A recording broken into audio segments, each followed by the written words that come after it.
Ludhiana civil हस्पताल दे विच जबरदस्त हंगामा। मृतक दी लाश बदले जाण ते लोकां ने जम के कीती भंनतोड़। हस्पताल मुलाजमां ते मृतक दे वेचण दा लाया इल्जाम। दिल्ली दरिंदगी मामले दी एक होर सीसीटीवी आई सामने। हादसे तो बाद गड्डी छड़ के फरार होए पंजे मुलजम।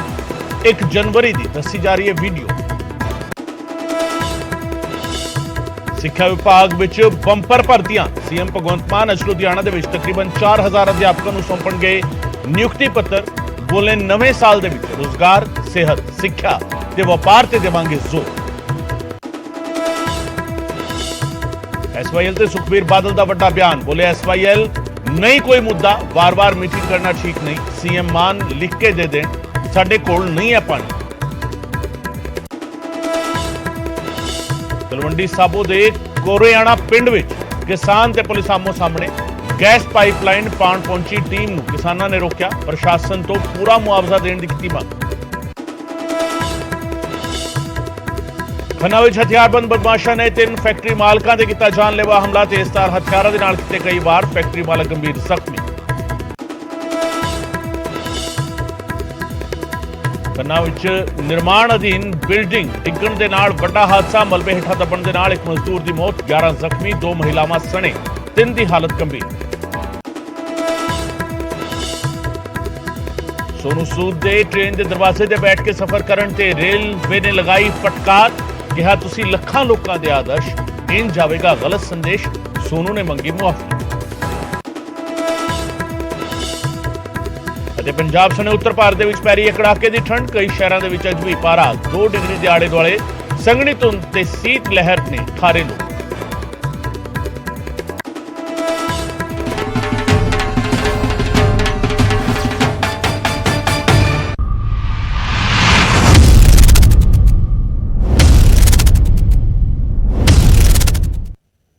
न्यूज़ 18 पंजाब हरियाणा वेख रहे दर्शकों का स्वागत है। मैं हां गगनदीप चौहान ते इस वेले दे बुलेटिन की शुरुआत करते हैं एक अहम खबर दे नाल। लुधियाना सिविल हस्पताल दे विच जबरदस्त हंगामा होया है।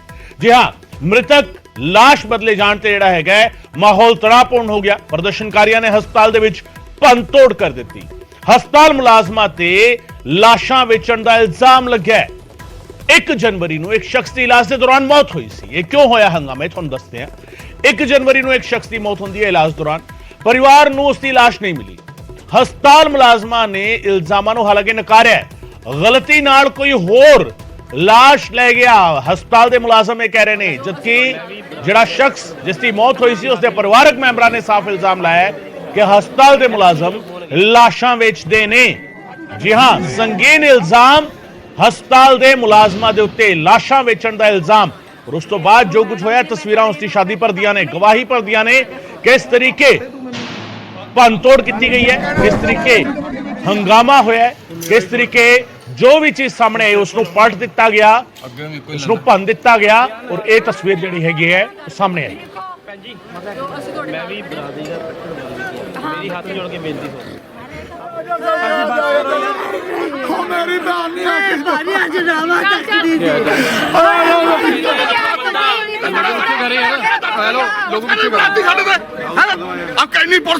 उग्रवादी बंदा क्राइम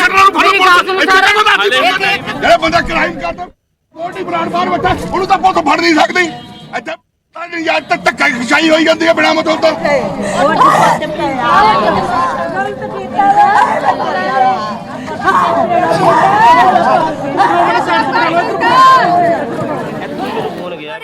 बेच देती इन्होंने डेड बॉडी बेची है मुंडे दी।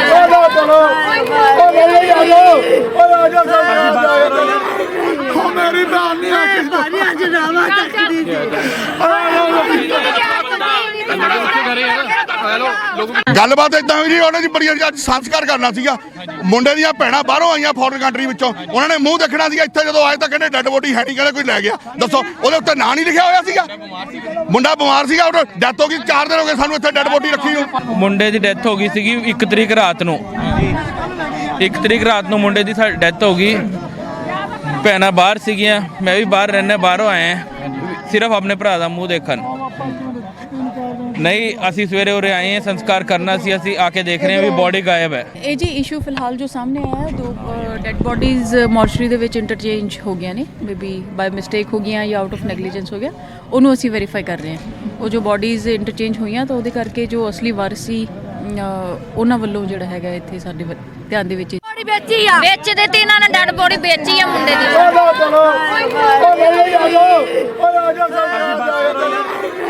ਮੇਰੀ ਭੈਣ ਨਹੀਂ ਆ ਅੱਜ ਰਾਵਾ ਤੱਕਦੀ ਸੀ ਲੋਕ ਪਿੱਛੇ ਬੈਠੇ ਸਾਡੇ ਤੇ ਆ ਕੈਨੀ ਪੁਲਿਸ ਕਾਦੀ ਇਹ ਉਗਰਵਾਦੀ ਫੜਦਾ ਗੈਂਗਸਟਰਾਂ ਨੂੰ ਫੜੋ ਪੁਲਿਸ ਇੱਥੇ ਕਹਿੰਦਾ ਜਿਹੜਾ ਬੰਦਾ ਕ੍ਰਾਈਮ ਕਰਦਾ ਕੋਟੀ ਬਰਾੜ ਬਾਹਰ ਬੈਠਾ ਉਹਨੂੰ ਤਾਂ ਪੁਲਿਸ ਫੜ ਨਹੀਂ ਸਕਦੀ ਇੱਥੇ ਯਾਰ ਤੱਕ ਧੱਕਾ ਖਿਚਾਈ ਹੋਈ ਜਾਂਦੀ ਹੈ ਬਿਨਾਂ ਮਤਲਬ ਤੋਂ ਰੋਹਿਤ ਕੋਟ ਮੇਰੇ ਸਹਿਯੋਗੀ ਇਸ ਵੇਲੇ ਲੁਧਿਆਣਾ ਤੋਂ ਮੇਰੇ ਨਾਲ ਜੁੜ ਰਹੇ ਨੇ ਇਸੇ ਮਾਮਲੇ ਤੇ ਵਧੇਰੀ ਜਾਣਕਾਰੀ ਦੇ ਨਾਲ। ਰੋਹਿਤ, ਹੰਗਾਮਾ ਹੋਇਆ ਹੈ, ਭੰਨਤੋੜ ਹੋਈ ਹੈ, ਫਿਲਹਾਲ ਕੀ ਸਥਿਤੀ ਹੈਗੀ ਹੈ, ਕੀ ਕੁਝ ਕੀਤਾ ਜਾ ਰਿਹਾ ਪ੍ਰਸ਼ਾਸਨ ਦੇ ਵੱਲੋਂ, ਕਿਉਂਕਿ ਕਾਫੀ ਸੰਗੀਨ ਮਾਮਲਾ ਹੈ ਔਰ ਸੰਵੇਦਨਸ਼ੀਲ ਵੀ ਹੈਗਾ। ਲਾਸ਼ ਬਦਲੀ ਜਾਣਾ, ਪਰਿਵਾਰ ਦਾ ਇਲਜ਼ਾਮ ਹੈ ਕਿ ਲਾਸ਼ ਜਿਹੜੀ ਹੈਗੀ ਉਹ ਵੇਚ ਦਿੱਤੀ ਗਈ ਹੈ, ਐਡਮਿਨਿਸਟ੍ਰੇਸ਼ਨ ਕਹਿ ਰਿਹਾ ਕਿ ਨਹੀਂ ਗਲਤੀ ਨਾਲ ਬਾਈ ਮਿਸਟੇਕ ਅਜਿਹਾ ਹੋ ਗਿਆ। ਕੀ ਕੁਝ ਸਾਹਮਣੇ ਆਇਆ ਹੁਣ ਤੱਕ? जी बिल्कुल गगन, ये बाई मिसटेक ही किया जा रहा है और इस दे विच किते ना किते कसूरवार किते मोर्चरी दे ਜਿਹੜੇ ਹੈਗੇ ਨੇ ਕਰਮਚਾਰੀ ਉਹ ਵੀ ਹੈਗੇ ਨੇ, ਪਰ ਦੂਜੇ ਪਾਸੇ ਜਿਹੜੇ ਲਾਸ਼ ਲੈ ਕੇ ਗਏ ਨੇ ਤੇ ਉਹਨਾਂ ਦਾ ਵੀ ਕਸੂਰ ਕਿਤੇ ਕਿਤੇ ਨਿਕਲਦਾ ਨਜ਼ਰ ਆ ਰਿਹਾ ਹੈ, ਕਿਉਂਕਿ ਬੀਤੇ ਦਿਨ ਜਿਹੜੇ ਲਾਸ਼ ਲੈ ਕੇ ਗਏ ਨੇ ਉਹਨਾਂ ਨੂੰ ਪਹਿਲਾਂ ਆਇਡੈਂਟੀਫਾਈ ਕਰਾਈ ਗਈ ਸੀ, ਕਿਉਂਕਿ ਕਾਨੂੰਨੀ ਇਹ ਪ੍ਰਕਿਰਿਆ ਹੁੰਦੀ ਹੈ। ਜਦੋਂ ਵੀ ਕੋਈ ਮੋਰਚਰੀ 'ਚ ਲਾਸ਼ ਰੱਖੀ ਜਾਂਦੀ ਹੈ ਉਸ ਨੂੰ ਪਹਿਲਾਂ ਆਇਡੈਂਟੀਫਾਈ ਕਰਾਇਆ ਜਾਂਦਾ, ਉਸ ਤੋਂ ਬਾਅਦ ਹੀ ਉਹਦੇ ਪਰਿਜਨਾਂ ਨੂੰ ਉਹ ਲਾਸ਼ ਦਿੱਤੀ ਜਾਂਦੀ ਹੈ। ਪਰ ਤਸਵੀਰਾਂ ਮੈਂ ਤੁਹਾਨੂੰ ਦਿਖਾਉਣਾ ਚਾਹੁੰਦਾ, ਮੈਂ ਲੁਧਿਆਣਾ ਦੇ ਸਿਵਲ ਹਸਪੀਟਲ ਦੀ, ਜਿੱਥੇ ਕਿ ਤੋੜ ਭੰਨ ਕੀਤੀ ਗਈ ਹੈ ਔਰ ਪੁਲਿਸ ਦੇ ਆਲਾ ਅਧਿਕਾਰੀ ਵੀ ਇੱਥੇ ਪਹੁੰਚ ਚੁੱਕੇ ਨੇ ਔਰ तमाम ਜਿਹੜੇ ਹੈ ਪਹਿਲੂ ਜਿਹੜੇ ਹੈ ਉਹ ਇਨਵੈਸਟੀਗੇਸ਼ਨ ਕੀਤੀ ਜਾਂਦੀ ਹੈ। ਆਲਾ ਅਧਿਕਾਰੀ ਜਿਹੜੇ ਹੈਗੇ ਨੇ ਉਹਨਾਂ ਨਾਲ ਅਸੀਂ ਗੱਲ ਕਰ ਲੈਂਦੇ ਹਾਂ। ਮੈਮ ਇੱਥੇ ਹੈਗੇ ਨੇ। ਮੈਮ, ਕਿਸ ਤਰੀਕੇ ਨਾਲ ਇਹ ਮਾਮਲਾ ਕੀ ਨਿਕਲ ਕੇ ਆਇਆ ਔਰ ਹੈ ਕੀ ਇਹ ਪੂਰਾ ਮਾਮਲਾ? ਫਿਲਹਾਲ ਜੀ ਜਿਹੜਾ ਮਸਲਾ ਰਿਪੋਰਟ ਹੋਇਆ ਹੈ, 2 ਡੈਡ ਬੋਡੀਜ਼ ਜਿਹੜੀਆਂ ਨੇ ਮੋਰਚਰੀ ਦੇ ਵਿੱਚੋਂ ਇੰਟਰਚੇਂਜ ਹੋ ਗਈਆਂ ਔਰ ਜਿਹੜੀ ਬੋਡੀ ਸੀ ਆਯੂਸ਼ ਕੁਮਾਰ ਦੀ ਉਹ ਗਲਤ ਵਾਰਸਾਂ ਨੂੰ ਦਿੱਤੀ ਗਈ ਜੀ। ਉਹਦਾ ਕੀ ਹੈ, ਅਨਫੋਰਚੂਨੇਟਲੀ ਅੱਗੇ ਉਹਨਾਂ ਨੇ ਦਾਹ ਸੰਸਕਾਰ ਵੀ ਕਰਤਾ। ਸੋ ਜਦੋਂ ਦੂਜੇ ਵਾਰਿਸ ਇਹਦੇ ਅਸਲ ਵਾਰਿਸ ਸੀਗੇ ਉਹਨਾਂ ਵੱਲੋਂ ਇਹਦਾ ਰੋਸ ਪ੍ਰਦਰਸ਼ਨ ਕੀਤਾ ਗਿਆ ਇਸ ਸੰਬੰਧੀ ਦੇ ਵਿੱਚ ਜੀ। ਔਰ ਮੈਮ, ਇਹ ਗਲਤੀ ਕਿਸ ਜਗ੍ਹਾ ਤੇ ਹੋਈ ਹੈ, ਕਿਸ ਜਗ੍ਹਾ ਤੇ ਗਲਤੀ? ਕਿਉਂਕਿ ਜਦੋਂ ਬੋਡੀ ਦਿੱਤੀ ਜਾਂਦੀ ਹੈ ਉਹ ਆਇਡੈਂਟੀਫਾਈ ਕਰਾਈ ਜਾਂਦੀ ਹੈ, ਲੱਗਦਾ ਵਾ ਕਿ ਇਹ 'ਚ ਕਿਤੇ ਨਾ ਕਿਤੇ ਜਿਹੜੇ ਪਰਿਜਨ ਜਿਨ੍ਹਾਂ ਨੇ ਦਾਹ ਸੰਸਕਾਰ ਕਰਤਾ ਵਾ ਉਹਨਾਂ ਵੱਲੋਂ ਗਲਤੀ ਹੋਈ ਹੈ, ਕਿਉਂਕਿ ਜਿਹੜੇ ਹੁਣ ਹੰਗਾਮਾ ਕਰਕੇ ਗਏ ਨੇ ਉਹਨਾਂ ਦਾ ਕਹਿਣਾ ਕਿ ਸਾਡੀ ਡੈਡ ਬੋਡੀ ਵੇਚੀ ਗਈ ਹੈ। ਦੇਖੋ ਜੀ, ਇਹਦੇ 'ਚ ਵੇਚਣ ਵਾਲਾ ਤਾਂ ਕੋਈ ਫੈਕਟ ਫਿਲਹਾਲ ਸਾਹਮਣੇ ਨਹੀਂ ਆਇਆ, ਬਟ ਜਿਹੜੀ ਗਲਤੀ ਦੀ ਹੈ ਉਹ ਪੁਲਿਸ ਉਹਦੀ ਜਾਂਚ ਕਰ ਰਹੀ ਹੈ। ਜਾਂਚ ਕਰਕੇ ਜੋ ਬੰਦੀ ਕਾਨੂੰਨੀ ਉਹਦੇ 'ਚ ਕਾਰਵਾਈ ਹੈ ਉਹ ਅਮਲ 'ਚ ਲਿਆਂਦੀ ਜਾਵੇਗੀ ਔਰ ਜੋ ਇੱਥੇ law and order the situation ਸੀ ਉਹ ਫਿਲਹਾਲ ਪੀਸਫੁਲ ਹੈ ਜੀ। ਪ੍ਰਾਇਮਰੀ ਇਨਵੈਸਟੀਗੇਸ਼ਨ 'ਚ ਮੈਮ ਕੀ ਨਿਕਲ ਕੇ ਆ ਰਿਹਾ? ਗਲਤੀ ਕਿਸ ਇਨਸਾਨ ਤੋਂ ਹੋਈ ਹੈ, ਕਿਸ ਤੋਂ ਗਲਤੀ ਹੋਈ ਹੈ? ਜੋ ਪ੍ਰੀਲਿਮਿਨਰੀ ਇਨਵੈਸਟੀਗੇਸ਼ਨ ਹੈ ਉਹਦੇ 'ਚ ਇਹ ਹੈ ਵੀ ਬੋਡੀ ਜਾਂ ਤਾਂ ਆਊਟ ਆਫ ਨੈਗਲੀਜੈਂਸ ਔਰ ਸਮਹਾਉ ਜਿਹੜੀ ਹੈ ਗਲਤ ਵਾਰਸਾਂ ਨੂੰ ਹੈਂਡਓਵਰ ਹੋਈ ਹੈ ਔਰ ਇਹਦੀ ਜਿਹੜੀ ਡੂੰਘਾਈ 'ਚ ਜਾਂਚ ਕਰਨ ਵਾਲੀ ਹੈ ਉਹ ਪੁਲਿਸ ਵੱਲੋਂ ਕੀਤੀ ਜਾ ਰਹੀ ਹੈ। ਸਾਡੀ ਪੂਰੀ ਟੀਮ ਮੌਕੇ ਤੇ ਹਾਜ਼ਰ ਹੈ ਔਰ ਇਸ ਸੰਬੰਧੀ ਜੋ ਰੋਸ ਜ਼ਾਹਿਰ ਕੀਤਾ ਗਿਆ ਸੀ ਉਹਦੇ ਅਸਲ ਵਾਰਸਾਂ ਵੱਲੋਂ ਉਹਨੂੰ ਵੀ ਪ੍ਰੋਪਰਲੀ ਕੰਟੇਨ ਕੀਤਾ ਗਿਆ। ਸਿਚੁਏਸ਼ਨ ਫਿਲਹਾਲ ਪੀਸਫੁਲ ਹੈ। ਸਰਕਾਰੀ ਪ੍ਰਾਪਰਟੀ ਨੂੰ ਤੋੜਿਆ ਗਿਆ ਮੈਮ, ਇਸ ਚੀਜ਼ ਨੂੰ ਲੈ ਕੇ ਵੀ ਜਿਹੜਾ ਵਾ ਕਾਰਵਾਈ ਕੀਤੀ ਜਾਊਗੀ? ਉਹਦੀ ਵੀ ਅਸੀਂ ਜਾਂਚ ਕਰ ਰਹੇ ਹਾਂ ਤੇ ਜੋ ਲੋੜੀਂਦੀ ਕਾਰਵਾਈ ਹੈ ਉਹ ਅਮਲ 'ਚ ਲਿਆਂਦੀ ਜਾਵੇਗੀ। ਬਿਲਕੁਲ ਗਗਨ, ਤੁਸੀਂ ਦੇਖ ਸਕਦੇ ਹੋ ਕਿ ਆਲਾ ਅਧਿਕਾਰੀ ਜਿਹੜੇ ਹੈਗੇ ਨੇ ਉਹਨਾਂ ਨੇ ਸਾਫ਼ ਤੌਰ ਤੇ ਕਹਿ ਦਿੱਤਾ ਵਾ ਕਿ ਜਿਹੜੇ ਬੰਦੀ ਕਾਰਵਾਈ ਆ ਉਹ ਕੀਤੀ ਜਾਊਗੀ। ਜੇਕਰ ਜਿਹੜੇ ਜਿਨ੍ਹਾਂ ਵੱਲੋਂ ਹੰਗਾਮਾ ਕੀਤਾ ਗਿਆ ਉਹਨਾਂ ਉੱਤੇ ਵੀ ਜਿਹੜੀ ਹੈ ਬੰਦੀ ਕਾਰਵਾਈ ਕੀਤੀ ਜਾਊਗੀ। ਮੈਂ ਤਸਵੀਰਾਂ ਮੈਂ ਲਾਈਵ ਤੁਹਾਨੂੰ ਫਿਰ ਤਸਵੀਰਾਂ ਦਿਖਾਉਣਾ ਚਾਹੂੰਗਾ ਲੁਧਿਆਣਾ ਦੇ ਸਿਵਲ ਹਸਪੀਟਲ ਦੀਆਂ, ਜਿੱਥੇ ਕਿ ਤੋੜ ਭੰਨ ਕੀਤੀ ਗਈ ਹੈ। ਤੁਹਾਨੂੰ ਤਸਵੀਰਾਂ ਅਸੀਂ ਦਿਖਾ ਰਹੇ ਹਾਂ। ਤੋੜ ਭੰਨ ਕੀਤੀ ਗਈ, ਗਮਲੇ ਤੋੜੇ ਗਏ ਨੇ, ਸ਼ੀਸ਼ੇ ਤੋੜੇ ਗਏ ਨੇ। ਜੱਚਾ ਬੱਚਾ ਇਹ ਹਸਪੀਟਲ ਹੈਗਾ ਵਾ ਜਿੱਥੇ ਅਮੂਮਨ ਲੇਡੀਜ਼ ਆਉਂਦੀਆਂ ਨੇ, ਉਸ ਜਗ੍ਹਾ ਦੇ ਉੱਤੇ ਇਹ ਜਿਹੜੀ ਹੈ ਤੋੜ ਭੰਨ ਕੀਤੀ ਗਈ। ਤੁਸੀਂ ਦੇਖ ਸਕਦੇ ਹੋ ਗਮਲੇ ਤੋੜੇ ਗਏ ਨੇ, ਸ਼ੀਸ਼ੇ ਤੋੜੇ ਗਏ ਨੇ, तमाम ਚੀਜ਼ਾਂ ਜਿਹੜੇ ਆ ਪਰਿਜਨਾਂ ਵੱਲੋਂ ਤੋੜੀਆਂ ਗਈਆਂ ਨੇ, ਹੰਗਾਮਾ ਕੀਤਾ ਗਿਆ ਹੈ ਔਰ ਇਸ ਹੰਗਾਮੇ ਦਾ ਜਿਹੜਾ ਕਾਰਨ ਕਿਤੇ ਨਾ ਕਿਤੇ ਮੇਨ ਜਿਹੜਾ ਕਾਰਨ ਹੈ ਉਹ ਡੈੱਡ ਬੋਡੀ ਨੂੰ ਚੇਂਜ ਕਰਨਾ ਕਿਹਾ ਜਾਂਦਾ ਪਿਆ ਹੈ ਔਰ ਇਸੇ ਚੀਜ਼ ਨੂੰ ਦੇਖਦੇ ਹੋਏ ਤੁਸੀਂ ਦੇਖ ਸਕਦੇ ਹੋ ਕਿ ਜਿਹੜੇ ਆਲਾ ਅਧਿਕਾਰੀ ਜਿਹੜੇ ਹੈਗੇ ਨੇ ਉਹ ਅੰਦਰ ਇਨਵੈਸਟੀਗੇਸ਼ਨ ਵੀ ਕਰ ਰਹੇ ਨੇ ਤੇ ਇੱਥੋਂ ਤੁਸੀਂ ਅੰਦਾਜ਼ਾ ਲਗਾ ਸਕਦੇ ਹੋ ਕਿ ਪੁਲਿਸ ਆਪਣੇ ਤੌਰ ਦੇ ਉੱਤੇ ਹੁਣ ਇਹ ਪੂਰੇ ਮਾਮਲੇ ਨੂੰ ਸੁਲਝਾਉਣ ਤੇ ਲੱਗੀ ਹੋਈ ਹੈ ਔਰ ਹਰ ਪੱਖੋਂ ਇਹ ਕੋਸ਼ਿਸ਼ ਕੀਤੀ ਜਾ ਰਹੀ ਹੈ ਕਿ ਇਹ ਗਲਤੀ ਕਿਸ ਜਗ੍ਹਾ ਤੇ ਹੋਈ ਹੈ, ਕਿਹਦੇ ਤੋਂ ਹੋਈ ਹੈ ਔਰ ਕਿਉਂ ਹੋਈ ਹੈ। ਤਾਂ ਇਸ ਕਰਕੇ ਤੁਸੀਂ ਦੇਖ ਸਕਦੇ ਹੋ ਗगन। ਬਿਲਕੁਲ ਰੋਹਿਤ, ਸਵਾਲ ਰੋਹਿਤ ਹਜੇ ਵੀ ਬਰਕਰਾਰ ਹੈਗਾ। ਇੱਕ ਪ੍ਰੋਸੈਸ ਹੈ ਬਕਾਇਦਾ। ਡੈਡ ਬੋਡੀ ਜੇਕਰ ਕਿਸੇ ਨੂੰ ਹੈਂਡਓਵਰ ਕੀਤੀ ਜਾਣੀ ਹੈ ਜਾਂ ਕਿਸੇ ਤੋਂ ਲਈ ਜਾਣੀ ਹੈ ਤਾਂ ਇੱਕ ਆਈਡੈਂਟੀਫਿਕੇਸ਼ਨ ਹੋਵੇਗੀ, ਉਸ ਦੀ ਪਛਾਣ ਕਰਾਈ ਜਾਵੇਗੀ, ਫਿਰ ਹੈਂਡਓਵਰ ਕਰਾਈ ਜਾਵੇਗੀ। ਜਿਹੜਾ ਪਰਿਵਾਰ ਉਸ ਡੈਡ ਬੋਡੀ ਨੂੰ ਲੈ ਕੇ ਗਿਆ ਕਿ ਉਹਨਾਂ ਨੂੰ ਵੀ ਆਈਡੈਂਟੀਫਿਕੇਸ਼ਨ ਨਹੀਂ ਕਰਾਈ ਗਈ, ਬਿਨਾਂ ਆਈਡੈਂਟੀਫਿਕੇਸ਼ਨ ਦੇ ਉਹਨਾਂ ਨੂੰ ਹੈਂਡਓਵਰ ਕਰ ਦਿੱਤੀ ਔਰ ਉਹਨਾਂ ਨੇ ਹੀ ਫਿਰ ਸਿੱਧਾ ਬਿਨਾਂ ਆਈਡੈਂਟੀਫਿਕੇਸ਼ਨ ਦੇ ਜਾ ਕੇ ਸਿੱਧਾ ਸੰਸਕਾਰ ਕਰ ਦਿੱਤਾ। ਇਹ ਵੀ ਆਪਣੇ ਆਪ ਵਿੱਚ ਵੱਡੀ ਲਾਪਰਵਾਹੀ ਕਿਤੇ ਨਾ ਕਿਤੇ ਨਜ਼ਰ ਆਉਂਦੀ ਹੈ ਰੋਹਿਤ। ਬਿਲਕੁਲ ਬਿਲਕੁਲ ਰੋਹਿਤ ਬਿਲਕੁਲ ਗਗਨ ਇਹ ਚ ਕੋਈ ਦੋ ਰਾਏ ਨਹੀਂ ਹੈ ਕਿ ਇਹ ਗਲਤੀ ਕਿਤੇ ਨਾ ਕਿਤੇ ਜਿਹੜੇ ਕੱਲ ਬੀਤੇ ਦਿਨ ਜਿਹੜੇ ਡੈੱਡ ਬੋਡੀ ਲੈ ਕੇ ਗਏ ਨੇ ਉਹਨਾਂ ਵੱਲੋਂ ਗਲਤੀ ਹੋਈ ਹੈ, ਕਿਉਂਕਿ ਉਹਨਾਂ ਨੂੰ ਪਹਿਲਾਂ ਆਇਡੈਂਟੀਫਾਈ ਕਰਾਇਆ ਗਿਆ ਔਰ ਉਹਨਾਂ ਦਾ ਸਾਫ਼ ਤੌਰ ਤੇ ਕਹਿਣਾ ਸੀਗਾ ਕਿ ਇਹ ਡੈੱਡ ਬੋਡੀ ਸਾਡੇ ਹੀ ਸ਼ਖਸ ਦੀ ਹੈਗੀ ਹੈ ਜਿਹੜਾ ਕਿ ਪੀਲੀਏ ਨਾਲ ਮਰਿਆ ਸੀਗਾ, ਕਿਉਂਕਿ ਜਿਹੜਾ ਜਿਨ੍ਹਾਂ ਦੇ ਪਰਿਜਨਾਂ ਨੇ ਹੰਗਾਮਾ ਕੀਤਾ ਉਸ ਨੂੰ ਹਾਰਟ ਅਟੈਕ ਹੋਇਆ ਸੀਗਾ ਤੇ ਇਸ ਕਰਕੇ ਵੀ ਇਹ ਬਿਮਾਰੀ ਦੇ ਚਲਦੇ ਮਤਲਬ ਕਿ ਦੋ ਮਰੀਜ਼ਾਂ ਦੇ ਬਿਮਾਰੀ ਚਲਦੇ ਹੋਏ ਕਿਉਂਕਿ ਇਹਨਾਂ ਅਸੀਂ ਇਹ ਵੀ ਨਹੀਂ ਕਹਿ ਸਕਦੇ ਕਿ ਐਕਸੀਡੈਂਟ ਹੋਇਆ, ਕਿਉਂਕਿ ਐਕਸੀਡੈਂਟ ਦੇ ਅਮੂਮਨ ਚਿਹਰੇ ਵਿਗੜ ਜਾਂਦੇ ਨੇ ਤੇ ਸ਼ਾਇਦ ਇਸ ਦੇ ਵਿੱਚ ਵੀ ਗਲਤੀ ਲੱਗ ਸਕਦੀ ਹੈ, ਪਰ ਇਹ ਨੋਰਮਲ ਬਿਮਾਰ ਹੋ ਕੇ ਦੋਨੋਂ ਸ਼ਖਸ ਮਰੇ ਸੀਗੇ ਤੇ ਦੋਨਾਂ ਵਿੱਚੋਂ ਇੱਕ ਪਰਿਵਾਰ ਨੇ ਗਲਤ ਡੈੱਡ ਬੋਡੀ ਨੂੰ ਆਪਣਾ ਕਹਿ ਕੇ ਉਸ ਦਾ ਦਾਹ ਸੰਸਕਾਰ ਵੀ ਕਰਤਾ ਤਾਂ ਇੱਥੇ ਗਲਤੀ ਕਿਤੇ ਨਾ ਕਿਤੇ ਜਿਹੜੇ ਗਲਤ ਡੈੱਡ ਬੋਡੀ ਲੈ ਕੇ ਗਏ ਨੇ ਉਹਨਾਂ ਵੱਲੋਂ, ਕਿਉਂਕਿ ਇਸ ਚੀਜ਼ ਨੂੰ ਲੈ ਕੇ ਮੋਰਚਰੀ ਦੇ ਜਿਹੜੇ ਕਰਮਚਾਰੀ ਹੈਗੇ ਉਹਨਾਂ ਨੇ ਇੱਕ ਵਾਰ ਨਹੀਂ ਘੱਟੋ ਘੱਟ 2 ਤੋਂ 3 ਵਾਰੀ ਉਸ ਪਰਿਜਨਾਂ ਨੂੰ ਪੁੱਛਿਆ ਕਿ ਇਹ ਡੈੱਡ ਬੋਡੀ ਤੁਹਾਡੀ ਹੈ, ਕਿਉਂਕਿ ਉਸ ਦੇ ਉੱਤੇ ਜਿਹੜਾ ਟੈਗ ਲੱਗਿਆ और इन्फॉर्मेशन में लगाएंगे। फिलहाल बहुत बहुत शुक्रिया रोहित इस तमाम जानकारी के लिए। रोहित मेरे सहयोगी जानकारी दे रहे हैं जिस तरीके पूरा मामला सामने आया और जिस तरीके पूरी तस्वीर सामने आई है, भनतोड़ की गई है पर कितना कितना लापरवाही है और दिल्ली पुलिस और इसमें हमें अब तक जो सफलता मिली है उसमें ये है कि जो एक्यूज्ड हैं उनका जो वर्जन था उसमें कुछ हम कंट्राडिक्शन ला पाए हैं और सीसीटीवी फुटेज के आधार पर और जो सीडीआर के आधार पर हमें ये पता लगा है कि इसमें 2 लोग और इन्वॉल्व थे और उनके लिए पुलिस अभी रेड कर रही है, इन्वेस्टिगेशन अभी जारी है। इसमें एक सस्टेन्ड इंटरोगेशन के आधार पे ये पता लगा है हमें कि जो दीपक था उसने अपने आप को ड्राइवर बताया था, लेकिन इंटरोगेशन के दौरान हमें पता लगा है कि एक्चुअली जो गाड़ी थी वो अमित ड्राइव कर रहा था और ये इसके हमारे पास साइंटिफिक एविडेंस हैं और 2 लोग जो जिन्होंने ये आइडेंटिटी किसी की कंसील करने की कोशिश की थी, ये ड्राइवर नहीं था अमित, उसके जो सहयोगी हैं उनको इस केस में एक्यूज बनाया गया है। अभी हमारी टीम इन्वेस्टिगेशन रेड्स कर रही हैं। इसके साथ साथ जो तमाम पहलू हैं, नई नई चीज़ें इसमें डेवलप हो रही हैं, जैसे सीसीटीवी फुटेज हमें मिल रही है, उसका एग्जामिनेशन हो रहा है। आई विटनेस जो हमें मिली है उसकी स्टेटमेंट 164 की हो चुकी है। इसके अलावा जो फॉरेंसिक की रिपोर्ट है अभी उसका हमें इंतज़ार है। इन्वेस्टिगेशन में अभी कुछ पहलू हैं जिन पे अभी काम चल रहा है और पोस्टमार्टम रिपोर्ट जो है उसकी फाइनल रिपोर्ट अभी आनी बाकी है। और इसके अलावा जो हमारे जो सीसीटीवी कैमरा के कुछ टाइमिंग्स हैं जिसमें जो कहीं पे सिंक्रोनाइजेशन लगता है कि टाइमिंग अलग अलग है, उसकी प्रॉपर मैचिंग जारी है। और जो इन्वेस्टिगेशन हुआ है उसके जो कुछ महत्वपूर्ण बिंदु ये हैं कि जो एक्यूज्ड पार्टी है और जो इसमें डिसीज्ड है उसका कोई कॉल डिटेल के आधार पर और जो अब तक इन्वेस्टिगेशन हुआ है कोई पुराना लिंक नहीं है, कोई पुराना कनेक्शन इसमें अब तक हमें नहीं मिला है। इसके साथ साथ जो एक्यूज्ड हैं और इसमें जो हमें आई विटनेस मिली है उसके भी जो सीडीआर का एनालिसिस है और जो अब तक हमारी एविडेंस है उसके आधार पर कोई पुराना कनेक्शन नहीं मिला है। पोस्टमार्टम एग्जामिनेशन में आपको पहले ही बताया जा चुका है कि कोई भी इस तरह की इंजरी नहीं मिली थी जो कि सेक्सुअल असॉल्ट को इंडिकेट करती हो। इसके अलावा इसमें जितने भी पहलू हैं उनको जल्दी ही पुलिस रैपअप करने की कोशिश कर रही है। कुछ जो इसमें इन्वेस्टिगेशन बकाया है उसके लिए आज हमारे पास जो एक्यूज्ड हैं उनको दोबारा से पीसी ऑब्टेन करने के लिए दिल्ली पुलिस पेश करेगी और दोबारा से कस्टडी ऑब्टेन करेगी। 2 एक्यूज्ड हैं उनको अभी हम अरेस्ट करने के लिए कोशिश कर रहे हैं, जल्दी ही हमें इसमें कामयाबी मिलेगी। और इसके साथ साथ जो जितना एविडेंस है उसका एनालिसिस करके बहुत ही जल्दी लीगल ओपिनियन हाई लेवल की लीगल कंसल्टेशन करके बहुत ही जल्दी इसमें पुलिस चार्जशीट तैयार करेगी, एक स्ट्रॉन्ग चार्जशीट बनाएगी ताकि जो एक्यूज्ड हैं उनको कड़ी से कड़ी सजा मिल सके। आरोपियों का बयानों में विरोधाभास है तो क्या लाई डिटेक्टर टेस्ट भी करवा सकती है दिल्ली पुलिस?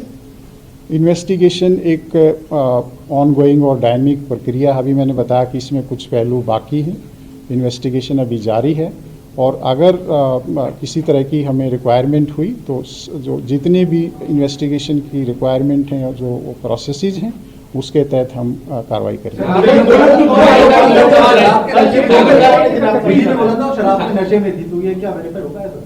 एक हाँ, क्या क्वेश्चन? निधि खुद या पीड़िता के बारे में जो आई विटनेस है, वो आई विटनेस का जो स्टेटमेंट 164 में हमने दर्ज कराया है उसके जो कंटेंट हैं वो मैं आपको रिवील नहीं कर सकता।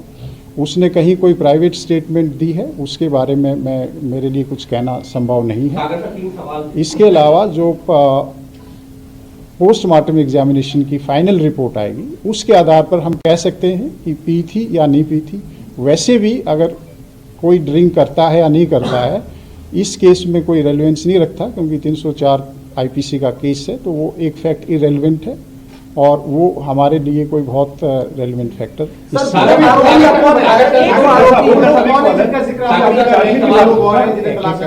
जो दो आरोपी हैं जो नए ये कौन लोग हैं और कैसे इनके नाम सामने हैं? दोनों का नाम ये एक आशुतोष है और दूसरा अंकुश खन्ना है।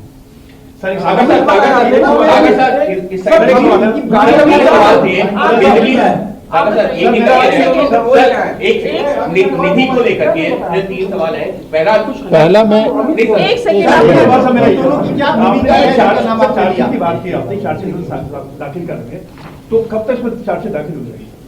देखिए, जैसे कि मैंने बताया कि इसमें इन्वेस्टिगेशन काफ़ी आगे बढ़ चुका है। जो प्राइमरी चीज़ें थी हम कर चुके हैं, लेकिन बहुत इम्पॉर्टेंट चीज़ें भी अभी बची हुई हैं। तो हम पीसी लेंगे, उसके बाद हमारी कुछ रिपोर्ट्स आएंगी, कुछ कैलिब्रेशन होगा, एनालिसिस होगा, लीगल ओपिनियन ली जाएगी।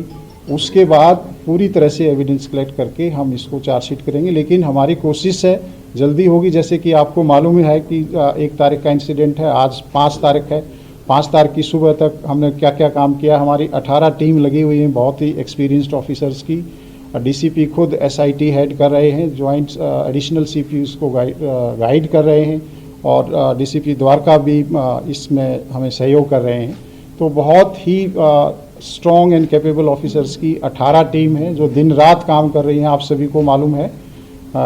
तो मुझे उम्मीद है कि हम जल्दी ही इसमें चार्जशीट आपने लिया उनकी क्या कैसे वो इसकी क्लियरिटी कर दीजिए कि दीपक अमित का क्या है, आशुतोष और उनका क्या है, ये बहुत इम्पोर्टेंट है। देखिए, इसमें जो 2 नाम आए हैं नए हमारे एक्यूज्ड हैं, एक जो एक्यूज्ड है उसका भाई है ये। तो उन्होंने ये देखते हुए कि इसके पास ड्राइविंग लाइसेंस नहीं है और ये एक एक्सीडेंट का ही केस है, किसी दूसरे आदमी को सजेस्ट किया कि तुम कहो कि मैं गाड़ी ड्राइव कर रहा था।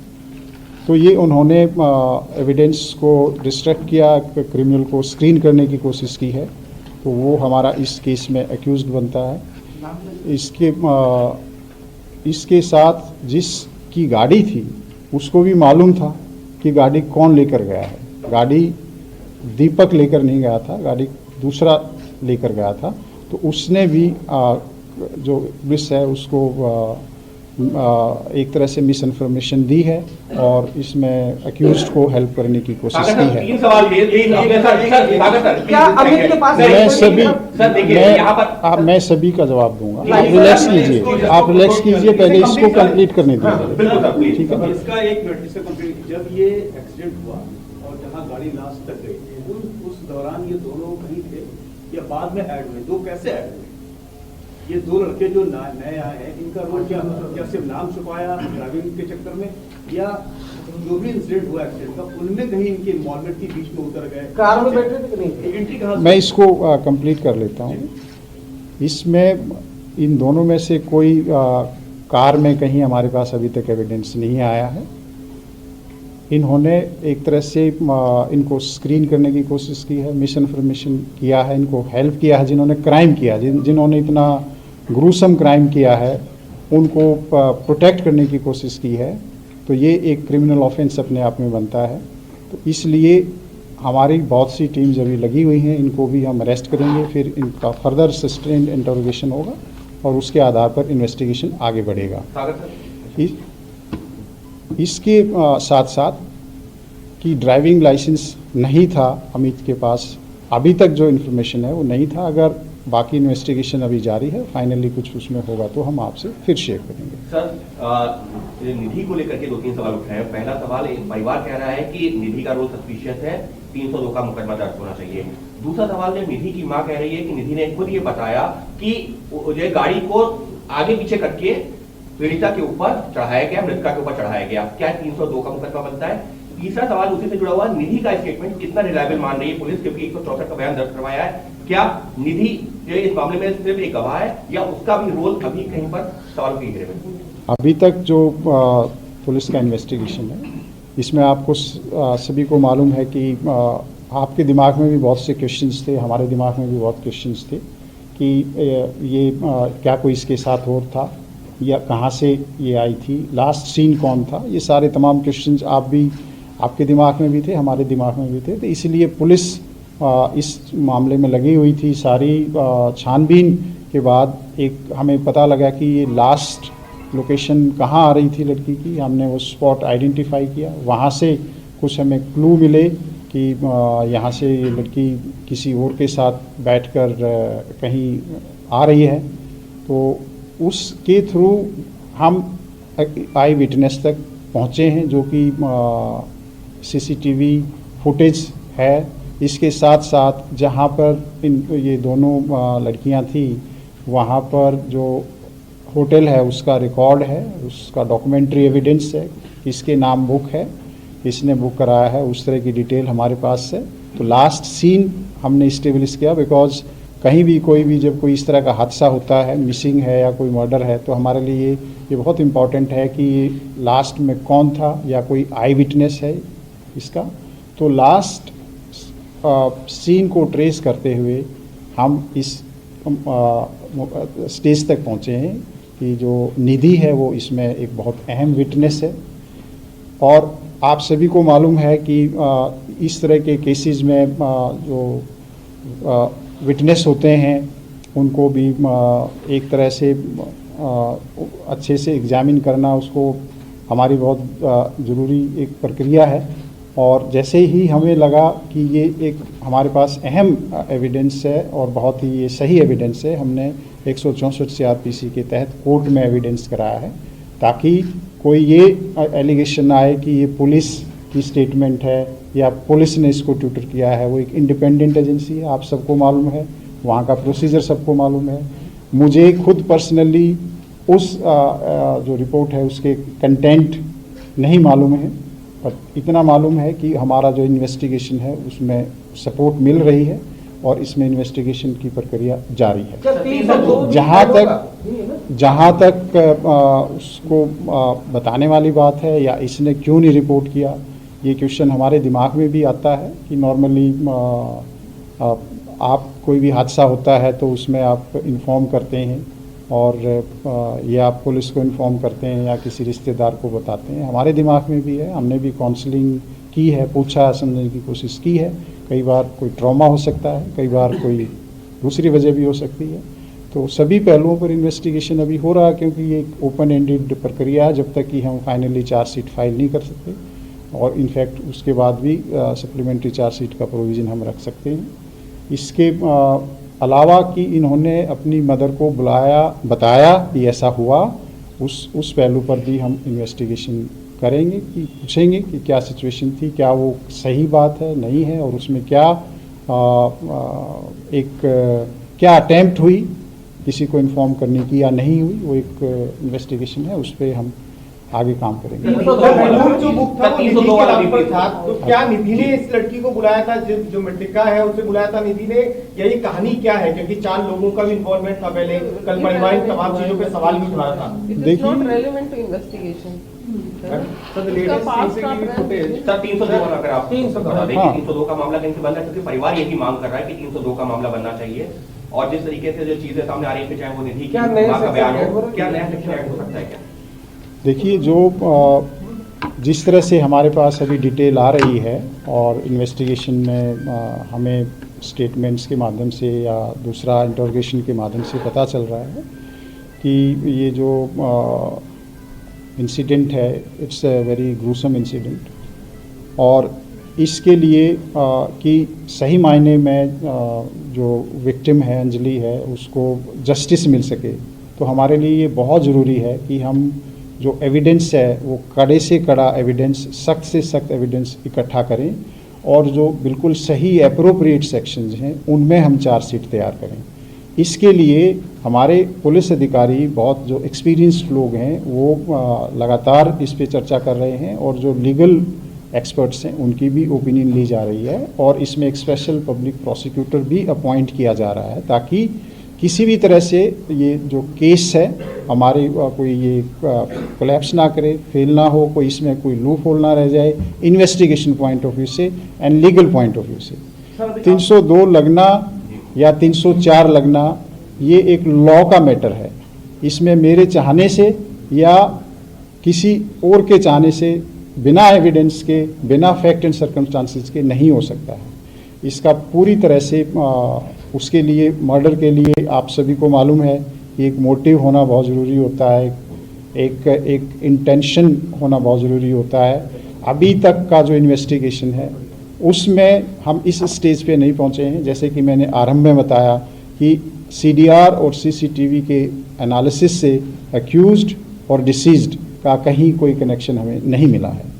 इसके साथ साथ जो अक्यूज्ड हैं उनका और जो आई विटनेस है उसका भी कोई कनेक्शन हमें नहीं मिला है। कोई हादसा होता है और उसमें अगर कोई मोटिव या कोई एक इंटेंशन क्लियर कट ना हो तो उसमें 302 इस्टेब्लिश करना पुलिस के लिए एक बहुत बड़ा चैलेंज है। ये केस आप देखते हैं पहले भी इंसिडेंट हुए हैं, एक BMW का इंसिडेंट था, मैटर बहुत हाई लेवल सुप्रीम कोर्ट के लेवल तक जाता है। 304, 302, 304A ये लीगल इश्यूज हैं, पुलिस को जो लॉ के तहत कार्रवाई करनी पड़ती है। तो अभी तक का इन्वेस्टिगेशन क्लियरली इंडिकेट करता है कि 304 के लिए फिट केस है। उसके लिए भी हमें बहुत ही स्ट्रॉन्ग एविडेंस इकट्ठे करने हैं और वो काफ़ी कुछ हमारे पास आ चुके हैं और काफ़ी एविडेंसेस और अब हम इकट्ठा करेंगे। 304 कोर्ट में टिक पाएगा, इतने सबूत पुलिस इकट्ठा कर लेगी कि जो धाराएं लगाई हैं उनको कोर्ट में? मुझे पूरा विश्वास है कि जिस हिसाब से पुलिस ने इसमें इतना फास्ट इन्वेस्टिगेशन किया है और फर्स्ट कोई ही 5 अक्यूज अरेस्ट कर लिए गए थे और उसके बाद पोस्टमार्टम एग्जामिनेशन, उनका फॉरेंसिक एग्जामिनेशन, सारे जो एविडेंसेस कलेक्ट हुए हैं, पुलिस को पूरा विश्वास है कि हम इसमें एक बहुत ही स्ट्रॉन्ग केस बनाने में सफल होंगे। कब पता लगा?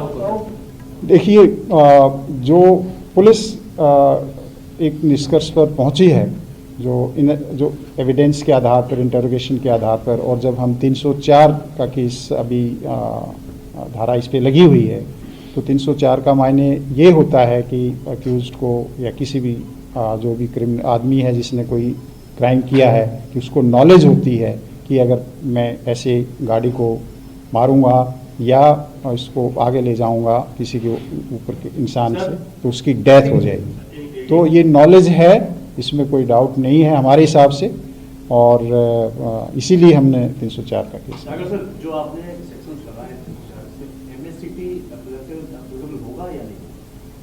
देखिए, जो एमएससीटी की क्या सेक्शंस एप्लीकेबल होंगे, 304 में एमएससीटी बहुत रेलेवेंट नहीं रह जाता है, लेकिन एक ये है कि एप्लीकेबल इसमें रेलेवेंट सेक्शन एमएससीटी के वो भी होंगे। बट एक ये है कि एक ड्राइवर, एज ए ड्राइवर की भी ये रिस्पॉन्सिबिलिटी भी है कि अगर कोई इंसिडेंट हुआ तो उसको पुलिस को बताए। जो इस केस में इन अक्यूज्ड ने पुलिस को नहीं बताया कि उन्होंने ऐसे कोई एक्सीडेंट किया है, इंफॉर्मेशन को छुपाया है। तो जितने भी स्ट्रिक्ट पॉसिबल एक्शंस, एक्ट्स हैं और सेक्शंस हैं, पुलिस वो लगाएगी। हाँ बताएं सर victim को मुआवजा एक मिनट, आपको मैं मौका दे चुका हूँ मेरे मुआवजा नहीं मिला। अभी तक का इन्वेस्टिगेशन हुआ है और आपको सबूत मिले हैं, उससे साफ लग रहा है कि सिंपल एक्सीडेंट नहीं है, कॉन्स्पिरेसी की कर रहे हैं। तो जो कॉन्ट्राडिक्शन आ रहा है accused का, वो किस पॉइंट का है और वो किधर की तरफ इशारा कर रहा है कि देखिए, इन्वेस्टिगेशन किस तरफ अब जाएगा? कॉन्स्पिरेसी इस चीज़ की नहीं है कि कोई मर्डर है। कॉन्स्पिरेसी है कि क्राइम किया है, उसको छुपाने में, उसको उस तरह से कि किसी को पता ना लगे, उस तरह की कनाइवेंस से 120B या 34 IPC की जो भी फाइनली इन्वेस्टिगेशन के दौरान एविडेंस आएगा उस पर हम चार्जशीट करेंगे। लेकिन ये बिल्कुल सही बात है कि इसमें कहीं न कहीं उनको मालूम था कि ये ऐसा कोई ह्यूमन बॉडी है जिसके साथ एक्सीडेंट हुआ है। और मुझे एक सवाल है सर, एक सवाल सागर साहब, एक सवाल, ये तो जो इंसिडेंट हुआ था, जो 5 लोग थे, इनकी जैसे गिरफ्तारी हुई, कैसे हुआ, ये सब सवाल नहीं बताया आपने कि कैसे 5 घर पे थे या भागे, क्या था? दूसरा सवाल सर, ये इस मामले में जिस तरह से पूरा हंगामा मचा, हल्ला हुआ, सारे को लेके बड़ा प्रदर्शन हुआ, क्या इस केस को लेके हम फास्ट ट्रैक में जा सकते हैं? बिल्कुल, इसमें जो भी लीगल प्रोसेस है फास्ट कोर्ट में जाने का, उसको हम एक्सप्लोर कर रहे हैं। गिरफ्तारी वाला सर, 5 भी गिरफ्तार हुए। देखिए, जो मैं आपको डिटेल जो इन्वेस्टिगेशन है उसके जो बिंदु हैं उनको मैं नहीं बता सकता, लेकिन मैं मोटे मोटे आपको ये पॉइंट्स बता सकता हूँ कि जो एक्यूज थे उनका हमने पूरा मैपिंग की है कि उनकी CDR की लोकेशंस के आधार पे, और CCTV, इंडिपेंडेंट CCTV, जैसे कहीं एक पेट्रोल पंप पर वो पेट्रोल डलवा रहे हैं गाड़ी में, कहीं पर वो खाना खाने के लिए गए हैं, कहीं वो खाना खाने के लिए उतरे हैं। तो वो जो एविडेंस हैं और CDR डिटेल्स के आधार पे और इंडिपेंडेंट इंटरोगेशन और कोलैबोरेशन के आधार पर हमने लोगों को अरेस्ट किया है। और इसी सस्टेन्ड इंटरोगेशन के आधार पर आपके सामने, हमारे सामने हमें शक हुआ कि जो ये क्लेम करता है कि ये ड्राइवर है, वो हम इसी इंटरोगेशन और एविडेंस के आधार पर सामने ला पाए, ताकि जो सही एक्यूज्ड है, क्योंकि किसी भी केस में जब ट्रायल होती है तो वहाँ पर एविडेंस देखा जाता है, और जो सही एविडेंस नहीं है तो इमीडिएटली वो केस फ्लैग करता है। सवाल है क्योंकि हम लोग जब बात कर रहे हैं, जिन लोगों ने PCR कॉल्स करी हैं और सारी टीम्स हैं, जो सारे जर्नलिस्ट हैं, यही सवाल भी कर रहे हैं, और ये हो रहा है कि PCR कॉल्स आंसर नहीं हुई सही समय पर। अगर हो जाती तो शायद इतना ब्रूटल नहीं होता है पूरा किस्सा। तो क्या कोई इंटरनल इंक्वायरी भी कर रहे हैं आप लोग, जिन्होंने PCR कॉल्स आंसर करने के बाद एक्शन नहीं लिया, कुछ उन पर भी एक्शन लेंगे ताकि कड़ा संदेश जाए कि आगे से अगर ऐसे PCR कॉल्स आए तो उसे थोड़ा सख्ती के साथ, थोड़ा सीरियस तरीके से देखा जाए? कि सवाल तो पुलिस के लिए। देखिए, जितनी जानकारी मुझे है, मैं अभी जो ब्रीफिंग आप लोगों को कर रहा हूँ वो इन्वेस्टिगेशन के पार्ट पे कर रहा हूँ। ये जो इंसिडेंट है, दिल्ली पुलिस इसको लेकर जो पुलिस PCR का रिस्पांस है उसको लेकर एक इंटरनल इंक्वायरी कर रही है। इसके ऊपर डिस्कशन इंटरनली हो रहे हैं कि ये जो रिस्पांस था वो एक ह्यूमन एरर था या एक प्रोसेस की वजह से इसमें एरर हुआ है। अगर इसमें ह्यूमन एरर है तो उन लोगों को जो भी अप्रोप्रिएट डिसिप्लिनरी इंक्वायरी होगी, एक्शन होगा, वो होगा। और जो प्रोसेस की कमी रही है उसमें हमारे प्रोसेस में क्या इम्प्रूवमेंट हो सकती है, we are very much looking into it. और जैसा आप सभी को मालूम है कि दिल्ली पुलिस जब भी कोई इस तरह का इंसिडेंट होता है तो उसमें ट्रूथफुल एग्जामिनेशन करके और उस चैलेंज से और उस गलती से हम कुछ नई चीज़ सीखते हैं ताकि हमारा सिस्टम इम्प्रूव हो सके।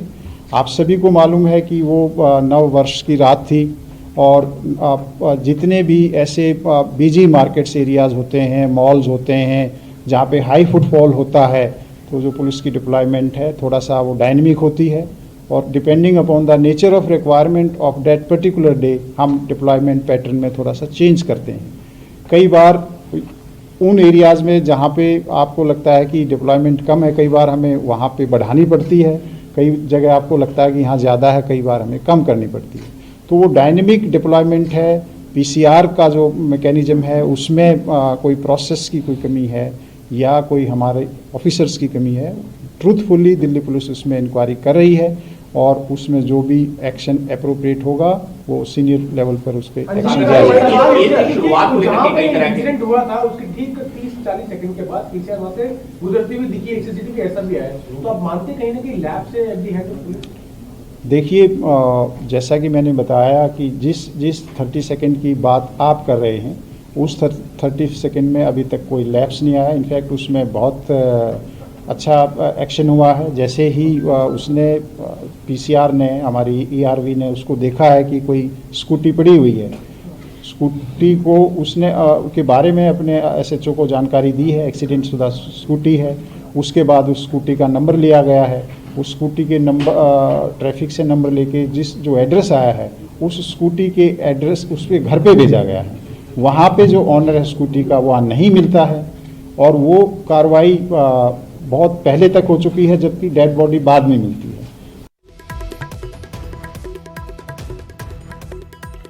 ਸਾਗਰਪ੍ਰੀਤ ਹੁੱਡਾ, ਡਾਕਟਰ ਸਾਗਰਪ੍ਰੀਤ ਹੁੱਡਾ ਨੂੰ ਤੁਸੀਂ ਸੁਣ ਰਹੇ ਸੀਗੇ। ਸਪੈਸ਼ਲ ਸੀਪੀ ਨੇ ਦਿੱਲੀ ਵਿੱਚ ਲਾਅ ਐਂਡ ਆਰਡਰ ਦੇ ਔਰ ਪ੍ਰੈਸ ਕਾਨਫਰੰਸ ਕਰ ਰਹੇ ਸੀਗੇ। ਵੱਡਾ ਖੁਲਾਸਾ ਦਿੱਲੀ ਪੁਲਿਸ ਨੇ ਕੀਤਾ ਹੈ ਕਿ ਵਾਰਦਾਤ ਦੇ ਵਿੱਚ 2 ਹੋਰ ਮੁਲਜ਼ਮ ਸ਼ਾਮਿਲ ਸਨ। ਦਿੱਲੀ ਪੁਲਿਸ ਦਾ ਇਹ ਖੁਲਾਸਾ ਮੁਲਜ਼ਮ ਆਸ਼ੂਤੋਸ਼ ਅਤੇ ਅੰਕੁਸ਼ ਖੰਨਾ ਦੀ ਭਾਲ ਜਾਰੀ ਹੈ।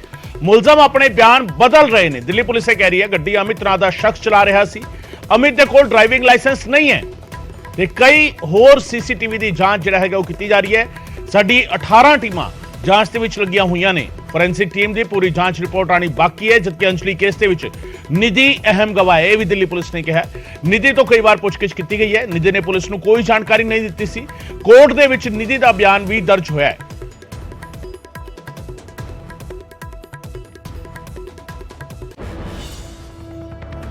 ਸੋ ਦਿੱਲੀ ਦੇ ਇਸ ਮਾਮਲੇ ਤੋਂ ਬਾਅਦ ਰੁਕ ਕਰਦੇ ਹਾਂ ਖੰਨਾ ਦਾ। ਖੰਨਾ ਦੇ ਵਿੱਚ 3 ਫੈਕਟਰੀ ਮਾਲਕਾਂ ਤੇ ਜਾਨਲੇਵਾ ਹਮਲਾ ਕੀਤਾ ਗਿਆ। ਤੇਜ਼ਧਾਰ ਹਥਿਆਰਾਂ ਤੇ ਬੇਸਬਾਲ ਬੈਟ ਦੇ ਨਾਲ ਜਿਹੜਾ ਹੈਗਾ ਹਮਲਾ ਕੀਤਾ ਗਿਆ ਤੇ ਇਸੇ ਨਾਲ ਹੀ ਫੈਕਟਰੀ ਮਾਲਕਾਂ ਨੂੰ ਬੁਰੀ ਤਰ੍ਹਾਂ ਜ਼ਖਮੀ ਕੀਤਾ ਗਿਆ। 15 ਤੋਂ 20 ਬਦਮਾਸ਼ਾਂ ਨੇ ਇਹ ਹਮਲਾ ਕੀਤਾ। ਫੈਕਟਰੀ ਮਾਲਕਾਂ ਨੇ ਲੀਜ਼ ਤੇ ਫੈਕਟਰੀ ਦਿੱਤੀ ਹੋਈ ਸੀ। ਲੀਜ਼ ਹੋਲਡਰਾਂ ਤੇ ਹਮਲਾ ਕਰਨ ਦੇ ਇਲਜ਼ਾਮ ਨੇ। ਹਿਸਾਬ ਕਰਨ ਦੇ ਬਹਾਨੇ ਸਦਕੇ ਕੁੱਟਮਾਰ ਕੀਤੀ ਗਈ ਹੈ। ਲੀਜ਼ ਹੋਲਡਰਾਂ ਨੇ ਸਾਰੇ ਇਲਜ਼ਾਮ ਨਕਾਰ ਦਿੱਤੇ ਨੇ।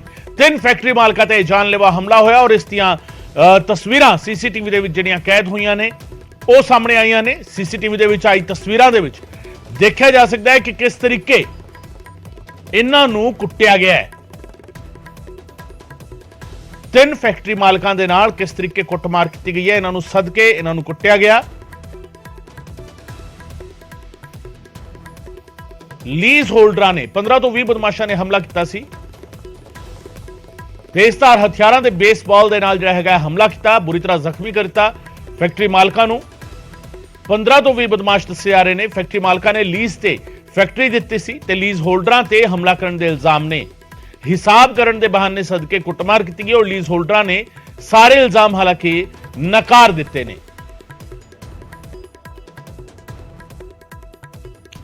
ਮੇਰੇ ਸਹਿਯੋਗੀ ਗੁਰਦੀਪ ਇਸ ਵੇਲੇ ਫੋਨ ਲਾਈਨ ਤੇ ਮੇਰੇ ਨਾਲ ਜੁੜ ਰਹੇ ਨੇ। ਗੁਰਦੀਪ, ਕੀ ਹੈ ਪੂਰਾ ਮਾਮਲਾ?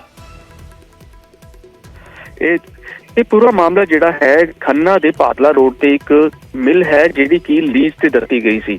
ਉਹ ਫੈਕਟਰੀ ਮਾਲਕਾਂ ਵੱਲੋਂ ਜਿਹੜੀ ਲੀਜ਼ ਤੇ ਮਿਲ ਦਿੱਤੀ ਗਈ ਸੀ, ਉਸ ਤੋਂ ਬਾਅਦ ਜਿਹੜਾ ਲੀਜ਼ ਤੇ ਮਿਲ ਚਲਾ ਰਹੇ ਸੀ ਤੇ ਉਹਨਾਂ ਵੱਲੋਂ ਕੁਝ ਲਾਇਸੈਂਸ ਨਾ ਹੋਣ ਕਾਰਨ ਉਸ ਫੈਕਟਰੀ ਦਾ ਜਿਹੜਾ ਹੈ ਬਿਜਲੀ ਦਾ ਕਨੈਕਸ਼ਨ ਕੱਟ ਦਿੱਤਾ ਗਿਆ ਸੀ, ਜਿਸ ਤੇ ਕਿ ਮਿਲ ਮਾਲਕ ਜਿਹੜੇ ਅਸਲੀ ਮਿਲ ਮਾਲਕ ਸੀ ਉਹਨਾਂ ਨੇ ਲੀਜ਼ ਤੇ ਲੈਣ ਵਾਲਿਆਂ ਨੂੰ ਬੁਲਾਇਆ ਸੀ ਤੇ ਉਹਨਾਂ ਨਾਲ ਗੱਲਬਾਤ ਕੀਤੀ ਸੀ ਕਿ ਇਸ ਦਾ ਕਨੈਕਸ਼ਨ ਦੁਬਾਰਾ ਜੋੜਿਆ ਜਾਵੇ ਜਾਂ ਜੁੜਵਾਇਆ ਜਾਵੇ ਜਾਂ ਉਹਦਾ ਬਿੱਲ ਭਰਾਇਆ ਜਾਵੇ ਤਾਂ ਕਿ ਉਹਨਾਂ ਤੇ ਕੋਈ ਦਿੱਕਤ ਨਾ ਆਵੇ। ਤੇ ਉਸ ਤੋਂ ਬਾਅਦ ਜਦੋਂ ਗੱਲਬਾਤ ਹੋਈ ਤਾਂ ਇਹ ਗੱਲ ਨੂੰ ਟਾਲ ਮਟੋਲ ਚੱਲਦੀ ਰਹੀ ਕਾਫੀ ਦੇਰ। ਉਸ ਤੋਂ ਬਾਅਦ ਕੱਲ ਜਦੋਂ ਅਸਲੀ ਮਿਲ ਮਾਲਕਾਂ ਨੂੰ ਬੁਲਾਇਆ ਗਿਆ ਲੀਜ਼ ਤੇ ਲੈਣ ਵਾਲਿਆਂ ਵੱਲੋਂ ਤਾਂ ਉੱਥੇ ਕੁਝ ਬਦਮਾਸ਼ ਵੀ ਆਏ ਤੇ ਬਦਮਾਸ਼ਾਂ ਨੇ ਫੈਕਟਰੀ ਓਨਰ ਜਿਹੜੇ ਹੈਗੇ ਅਸਲੀ ਫੈਕਟਰੀ ਓਨਰ ਆ ਉਹਨਾਂ ਨਾਲ ਕੁੱਟਮਾਰ ਕੀਤੀ ਗਈ ਹੈ। ਤੇ ਜਿਹੜੇ ਫੈਕਟਰੀ ਓਨਰ ਦੇ ਦੋਸ਼ ਨੇ ਕਿ ਜਿਨ੍ਹਾਂ ਨੇ ਮਿਲ ਲੀਜ਼ ਤੇ ਲਈ ਸੀ ਤੇ ਉਹਨਾਂ ਵੱਲੋਂ ਹੀ ਇਹ ਹਮਲਾ ਕਰਵਾਇਆ ਗਿਆ ਤੇ ਦੋਨੋਂ ਧਿਰ ਜਿਹੜੇ ਹੈ ਖੰਨਾ ਸਿਵਲ ਹਸਪਤਾਲ ਦੇ ਵਿੱਚ ਇਲਾਜ ਕਰਵਾ ਰਹੇ ਨੇ ਤੇ ਦੋਨਾਂ ਵੱਲੋਂ ਇਹ ਇੱਕ ਦੂਜੇ ਤੇ ਆਰੋਪ ਲਗਾਏ ਗਏ ਨੇ। ਬਾਕੀ ਪੁਲਿਸ ਜਿਹੜੀ ਹੈ ਇਸ ਮਾਮਲੇ ਦੀ ਜਾਂਚ ਕਰ ਰਹੀ ਹੈ। ਕੀ ਨਿਕਲ ਕੇ ਤੱਥ ਸਾਹਮਣੇ ਆਉਂਦੇ ਹੈ ਇਹ ਤਾਂ ਬਾਅਦ 'ਚ ਪਤਾ ਲੱਗ ਪਾਏਗਾ। ਹਾਂ, ਫਿਲਹਾਲ ਇਹ ਹੈ ਵੀ ਇੱਕ ਸੀਸੀਟੀਵੀ ਫੁਟੇਜ ਜ਼ਰੂਰ ਆਈ ਹੈ ਜਿਸ ਤੇ ਕੁਝ ਹਮਲਾਵਰ ਹੈ ਉਹ ਹਮਲਾ ਕਰ ਰਹੇ ਨਜ਼ਰ ਆ ਰਹੇ ਨੇ। ਬਾਕੀ ਜੀ ਬਹੁਤ ਬਹੁਤ ਸ਼ੁਕਰੀਆ ਗੁਰਦੀਪ ਇਸ ਤਮਾਮ ਜਾਣਕਾਰੀ ਦੇ ਲਈ। ਗੁਰਦੀਪ ਮੇਰੇ ਸਹਿਯੋਗੀ ਜਾਣਕਾਰੀ ਦੇ ਰਹੇ ਸਨ। ਖੰਨਾ ਦੇ ਵਿੱਚ ਜਿਸ ਤਰੀਕੇ ਮਾਮਲਾ ਸਾਹਮਣੇ ਆਇਆ, ਮਿਲ ਜਿਹੜੀ ਹੈਗੀ ਉਹ ਲੀਜ਼ ਤੇ ਦਿੱਤੀ ਗਈ ਸੀ ਔਰ ਉਸ ਨੂੰ ਲੈ ਕੇ ਝਗੜਾ ਹੋਇਆ ਹੈ। ਹਾਲਾਂਕਿ ਦੋਵੇਂ ਧਿਰਾਂ ਵੱਲੋਂ ਇੱਕ ਦੂਜੇ ਤੇ ਇਲਜ਼ਾਮ ਲਗਾਏ ਗਏ ਨੇ। ਜਿਨ੍ਹਾਂ ਤੇ ਇਲਜ਼ਾਮ ਲੱਗੇ ਨੇ ਕੁੱਟਮਾਰ ਕਰਨ ਦੇ, ਉਹ ਵੀ ਜਿਹੜਾ ਦੂਜਾ ਪੱਖ ਹੈਗਾ ਉਸ ਤੇ ਵੀ ਇਲਜ਼ਾਮ ਲਾ ਰਹੇ ਨੇ। ਸੋ ਦੋਵਾਂ ਦੇ ਬਾਰੇ ਹਜੇ ਜਾਂਚ ਜਿਹੜਾ ਹੈਗਾ ਉਹ ਕੀਤੀ ਜਾ ਰਹੀ ਹੈ। ਪੁਲਿਸ ਜਾਂਚ ਕਰ ਰਹੀ ਹੈ ਇਸ ਪੂਰੇ ਮਾਮਲੇ ਦੀ।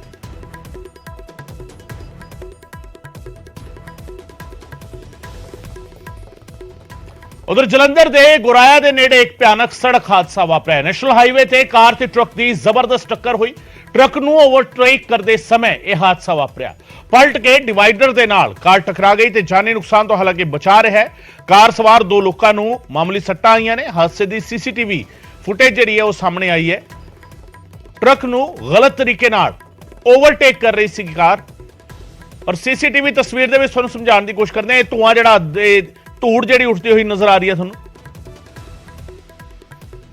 ਇਹ ਤਸਵੀਰ ਸਭ ਤੋਂ ਪਹਿਲਾਂ ਸਮਝਣ ਦੀ ਕੋਸ਼ਿਸ਼ ਕਰਦੇ ਹਾਂ। ਗਲਤ ਤਰੀਕੇ ਟਰੱਕ ਨੂੰ ਓਵਰਟੇਕ ਕਰਨ ਦੀ ਕੋਸ਼ਿਸ਼, ਔਰ ਉਸ ਤੋਂ ਬਾਅਦ ਡਿਵਾਈਡਰ ਦੇ ਨਾਲ ਕਾਰ ਟਕਰਾ ਜਾਂਦੀ ਹੈ, ਪਲਟ ਜਾਂਦੀ ਹੈ। ਇੱਕ ਇੱਕ ਕਰਕੇ ਗੁਰਾਇਆ ਦੇ ਵਿੱਚ ਇਹ ਹਾਦਸਾ ਵਾਪਰਿਆ। ਚਿੱਟੇ ਰੰਗ ਦੀ ਕਾਰ ਹੈਗੀ ਹੈ ਜਿਹੜੀ ਓਵਰਟੇਕ ਕਰਦੀ ਹੈ ਟਰੱਕ ਨੂੰ ਗਲਤ ਤਰੀਕੇ ਦੇ ਨਾਲ, ਔਰ ਉਸ ਤੋਂ ਬਾਅਦ ਡਿਵਾਈਡਰ ਦੇ ਨਾਲ ਟਕਰਾ ਕੇ ਪਲਟ ਜਾਂਦੀ ਹੈ। ਬਹੁਤ ਹੌਲੀ ਹੌਲੀ ਕਰਕੇ ਅਸੀਂ ਤੁਹਾਨੂੰ ਇਹ ਤਸਵੀਰਾਂ ਦਿਖਾ ਰਹੇ ਹਾਂ ਤਾਂ ਕਿ ਸਮਝ ਆ ਸਕੇ ਕਿ ਕਿਸ ਤਰੀਕੇ ਇਹ ਪੂਰੇ ਦਾ ਪੂਰਾ ਇਹ ਹਾਦਸਾ ਵਾਪਰਿਆ। ਹਾਲਾਂਕਿ ਗਨੀਮਤ ਇਹ ਹੈ ਕਿ ਜਾਨੀ ਨੁਕਸਾਨ ਤੋਂ ਬਚਾ ਰਿਹਾ ਹੈ। ਮਾਮੂਲੀ ਸੱਟਾਂ ਜਿਹੜੀਆਂ ਨੇ ਉਹ ਵੱਜੀਆਂ ਨੇ, ਪਰ ਜਿਸ ਤਰੀਕੇ ਹਾਈਵੇ ਤੇ ਹਾਦਸਾ ਵਾਪਰਿਆ, ਔਰ ਸਰਦੀਆਂ ਦਾ ਜਿਹੜਾ ਮੌਸਮ ਹੈਗਾ, ਠੰਡ ਦਾ ਮੌਸਮ ਹੈ, ਠੰਡ ਦੇ ਮੌਸਮ ਦੇ ਵਿੱਚ ਇਸ ਤਰੀਕੇ ਦੇ ਹਾਦਸੇ ਅਕਸਰ ਇਹ ਕਹੇ ਜਾਂਦੇ ਕਿ ਵਿਜ਼ਿਬਿਲਿਟੀ ਨਾ ਹੋਣਾ ਜਾਂ ਕੋਈ ਹੋਰ ਵਜ੍ਹਾ ਹੋ ਸਕਦੀ ਹੈ, ਪਰ ਇੱਥੇ ਵਿਜ਼ਿਬਿਲਿਟੀ ਬੜੀ ਕਲੀਅਰ ਹੈਗੀ ਹੈ। ਧੁੰਦ ਜਿਹੜੀ ਹੈਗੀ ਉਹ ਨਜ਼ਰ ਨਹੀਂ ਆ ਰਹੀ। ਸਾਫ਼ ਤੌਰ ਤੇ ਜਿਹੜਾ ਹੈਗਾ ਗਲਤ ਤਰੀਕੇ ਓਵਰਟੇਕ ਕਰਨਾ ਕਿਤੇ ਨਾ ਕਿਤੇ ਇੱਕ ਵੱਡੀ ਵਜ੍ਹਾ ਨਜ਼ਰ ਆ ਰਿਹਾ ਇਸ ਪੂਰੇ ਹਾਦਸੇ ਦੀ। ਸੁਰਿੰਦਰ ਮੇਰੇ ਸਹਿਯੋਗੀ ਇਸ ਵੇਲੇ ਮੇਰੇ ਨਾਲ ਫੋਨ ਲਾਈਨ ਤੇ ਜੁੜੇ ਨੇ। ਸੁਰਿੰਦਰ, ਫਿਲਹਾਲ ਜਿਸ ਤਰੀਕੇ ਤਸਵੀਰ ਜਿਹੜੀ ਸਾਹਮਣੇ ਆਈ ਹੈ, ਔਰ ਗਨੀਮਤ ਤਾਂ ਇਹ ਹੈ ਕਿ ਜਾਨੀ ਨੁਕਸਾਨ ਨਹੀਂ ਹੋਇਆ, ਪਰ ਫਿਲਹਾਲ ਜਿਹੜੇ ਦੋਵੇਂ ਕਾਰ ਸਵਾਰ ਸੀਗੇ ਉਹਨਾਂ ਦੀ ਹਾਲਤ ਕੀ ਹੈਗੀ ਹੈ, ਔਰ ਕਿਸ ਤਰੀਕੇ ਹਾਦਸਾ ਵਾਪਰਿਆ, ਕਿਹੜੀ ਲੋਕੇਸ਼ਨ ਦੇ ਨੇੜੇ ਹੈਗਾ? ਗੁਰਾਇਆ ਦੇ ਵਿੱਚ ਕਿਹੜੀ ਲੋਕੇਸ਼ਨ ਹੈਗੀ ਜਿੱਥੇ ਹਾਦਸਾ ਵਾਪਰਿਆ? ਜੀ ਬਿਲਕੁਲ ਗਗਨ, ਜਿੱਦਾਂ ਕਿ ਅਕਸਰ ਟਰੱਕਾਂ ਗੱਡੀਆਂ ਦੇ ਪਿੱਛੇ ਦੇਖਿਆ ਜਾਂਦਾ ਹੈ, ਨਿਗਾਹ ਹਟੀ ਦੁਰਘਟਨਾ ਘਟੀ। ਇਹੀ ਇਸ ਤਰ੍ਹਾਂ ਦਾ ਸਲੋਗਨ ਜਿਹੜਾ ਮਾਮਲਾ ਹੈਗਾ ਇਹ ਗੁਰਾਇਆ ਦੇ ਲਾਗੇ ਵੇਖਣ ਨੂੰ ਮਿਲਿਆ, ਜਦੋਂ ਕੱਲ ਦੇਰ ਸ਼ਾਮ ਇੱਕ ਚਿੱਟੀ ਗੱਡੀ ਜਿਹੜੀ ਹੈਗੀ ਟਰੱਕ ਨੂੰ ਗਲਤ ਸਾਈਡ ਤੋਂ ਓਵਰਟੇਕ ਕਰਦੀ ਹੈ, ਔਰ ਹਲਕੀ ਜੀ ਟਰੱਕ ਦੀ ਸਾਈਡ ਲੱਗਦੀ ਹੈ, ਔਰ ਡਿਵਾਈਡਰ ਦੇ ਵਿੱਚ ਜਾ ਟਕਰਾਉਂਦੀ ਹੈ ਕਾਰ, ਔਰ ਲਗਾਤਾਰ 3 ਤੋਂ 4 ਪਲਟੀਆਂ ਖਾ ਕੇ ਡਿਵਾਈਡਰ ਦੇ ਉੱਪਰ ਚੜ ਜਾਂਦੀ ਹੈ। ਹਾਲਾਂਕਿ ਜਾਨੀ ਨੁਕਸਾਨ ਨਹੀਂ ਹੋਇਆ। ਜੇ ਗੱਡੀ ਡਿਵਾਈਡਰ ਦੇ ਵਿੱਚ ਨਾ ਵੱਜਦੀ ਫਿਰ ਵੱਡਾ ਹਾਦਸਾ ਜਿਹੜਾ ਕਿਹਾ ਜਾ ਸਕਦਾ ਉੱਥੇ ਹੋ ਸਕਦਾ ਸੀਗਾ, ਪਰ ਦੋਨੇ ਸ਼ਖਸ ਜਿਹੜੇ ਸੀਗੇ ਇਹਦੇ ਵਿਆਹ ਦਾ ਕਾਰਡ ਜਿਹੜਾ ਸੀ ਉਹ ਲੁਧਿਆਣੇ ਦੇ ਕੇ ਵਾਪਸ ਪਰਤ ਰਹੇ ਸੀਗੇ ਜਦੋਂ ਇਹ ਹਾਦਸਾ ਵਾਪਰਿਆ। ਫਿਲਹਾਲ ਦੀ ਗੱਲ ਕਰੀਏ, ਜਿਹੜੇ ਕਾਰ ਚਾਲਕ ਸੀ ਜਾਂ ਉਹਨਾਂ ਦੇ ਨਾਲ ਜਿਹੜੇ ਸਵਾਰ ਸੀਗੇ ਉਹਨਾਂ ਨੂੰ ਸੱਟਾਂ ਜ਼ਰੂਰ ਲੱਗੀਆਂ, ਪਰ ਫਿਲਹਾਲ ਕਿਤੇ ਨਾ ਕਿਤੇ ਉਹਨਾਂ ਦਾ ਬਚਾ ਰਿਹਾ ਹੈਗਾ, ਔਰ ਪੁਲਿਸ ਵੀ ਇਸ ਮਾਮਲੇ ਦੀ ਜਾਂਚ ਕਰ ਰਹੀ ਹੈ ਆਖਰਕਾਰ, ਕਿਉਂਕਿ ਸੀਸੀਟੀਵੀ ਦੇ ਵਿੱਚ ਸਾਫ਼ ਨਜ਼ਰ ਆ ਰਿਹਾ ਹੈਗਾ ਕਿਵੇਂ ਗੱਡੀ ਜਿਹੜੀ ਹੈਗੀ ਆ ਟਰੱਕ ਨੂੰ ਗਲਤ ਤਰੀਕੇ ਨਾਲ ਓਵਰਟੇਕ ਕਰਦੀ ਹੈ ਔਰ ਕਿਵੇਂ ਐਕਸੀਡੈਂਟ ਹੋਇਆ। ਇਹ ਸਾਰੇ ਮਾਮਲੇ ਦੀ ਜਾਂਚ ਪੁਲਿਸ ਵੀ ਕਰ ਰਹੀ ਹੈ। ਜੀ ਗਗਨ ਜੀ, ਫਿਲਹਾਲ ਪੁਲਿਸ ਜਿਹੜੀ ਹੈਗੀ ਮਾਮਲੇ ਦੀ ਜਾਂਚ ਕਰੀ ਹੈ। ਬਹੁਤ ਬਹੁਤ ਸ਼ੁਕਰੀਆ ਸੁਰਿੰਦਰ ਇਸ तमाम ਜਾਣਕਾਰੀ ਦੇ ਲਈ। ਸੁਰਿੰਦਰ ਕੰਬੋਜ ਮੇਰੇ ਸਹਿਯੋਗੀ ਜਾਣਕਾਰੀ ਦੇ ਰਹੇ ਸਨ। ਜਿਸ ਤਰੀਕੇ ਹਾਦਸਾ ਵਾਪਰਿਆ, ਗਲਤ ਤਰੀਕੇ ਓਵਰਟੇਕ ਕੀਤਾ ਕਾਰ ਨੇ, ਔਰ ਉਸ ਤੋਂ ਬਾਅਦ ਹਲਕਾ ਜਿਹਾ ਟਕਰਾਈ ਟਰੱਕ ਦੇ ਨਾਲ, ਉਸ ਤੋਂ ਬਾਅਦ ਡਿਵਾਈਡਰ ਨਾਲ ਟਕਰਾ ਕੇ ਕਾਰ ਪਲਟ ਗਈ।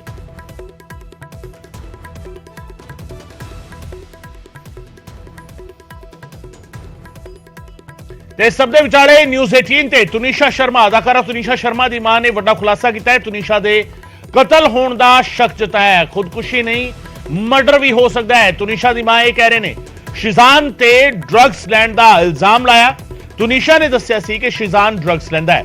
ਪੂਰੇ ਮਾਮਲੇ ਦੀ ਨਿਰਪੱਖ ਜਾਂਚ ਹੋਣੀ ਚਾਹੀਦੀ ਹੈ। ਮੇਰਾ ਤੁਨੀਸ਼ਾ ਦੇ ਨਾਲ ਵਧੀਆ ਰਿਸ਼ਤਾ ਸੀ, ਤੁਨੀਸ਼ਾ ਦੀ ਮਾਂ ਨੇ ਇਹ ਕਿਹਾ, ਪਰ ਖਦਸ਼ਾ ਉਹਨਾਂ ਨੇ ਪ੍ਰਗਟਾਇਆ ਕਿ ਇਹ ਖੁਦਕੁਸ਼ੀ ਨਹੀਂ ਹੈ, ਹੋ ਸਕਦਾ ਹੈ ਕਿ ਇਹ ਕਤਲ ਕੀਤਾ ਗਿਆ ਹੋਵੇ। ਸ਼ਿਜ਼ਾਨ ਤੇ ਸ਼ੱਕ ਜਿਹੜਾ ਹੈਗਾ ਹੈ ਜ਼ਾਹਿਰ ਕੀਤਾ ਹੈ ਤੁਨੀਸ਼ਾ ਸ਼ਰਮਾ ਦੀ ਮਾਂ ਨੇ। ਤੁਹਾਨੂੰ ਦੱਸਦੀ ਹੈ ਤੁਨੀਸ਼ਾ ਸ਼ਰਮਾ ਅਦਾਕਾਰਾ, ਜਿਸ ਹਾਲਾਤ ਦੇ ਵਿੱਚ ਤੁਨੀਸ਼ਾ ਦੀ ਜਾਨ ਗਈ, ਉਸ ਨੂੰ ਲੈ ਕੇ ਸਵਾਲ ਜਿਹੜਾ ਹੈਗਾ ਉਹ ਖੜੇ ਹੋ ਰਹੇ ਨੇ। ਔਰ ਉਸ ਤੋਂ ਬਾਅਦ ਹੁਣ ਤੁਨੀਸ਼ਾ ਦਾ ਪਰਿਵਾਰ, ਤੁਨੀਸ਼ਾ ਦੀ ਮਾਂ ਦਾ ਇਹ ਬਿਆਨ ਕਿ ਤੁਨੀਸ਼ਾ ਦਾ ਕਤਲ ਵੀ ਹੋ ਸਕਦਾ ਹੈ, ਖੁਦਕੁਸ਼ੀ ਨਹੀਂ, ਇਹ ਕਤਲ ਵੀ ਹੋ ਸਕਦਾ ਹੈ।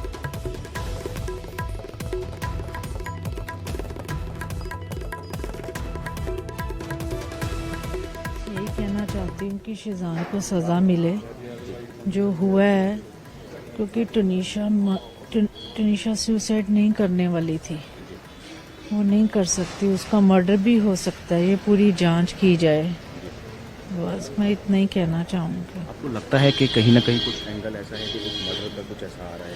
हो सकता है, क्योंकि शिजान ही लेके गया उसको हॉस्पिटल, जो कि हॉस्पिटल सेट से 5 दूरी पे था, वो इतनी दूर क्यों लेके गया उसको? हाँ, कई सवाल हैं मेरे मन में। जो उन्होंने इंटरव्यू का जो प्रेस कॉन्फ्रेंस करी थी शिजान की मां ने उनकी सिस्टर ने, तो उन्होंने भी कई इल्जाम लगाए हैं।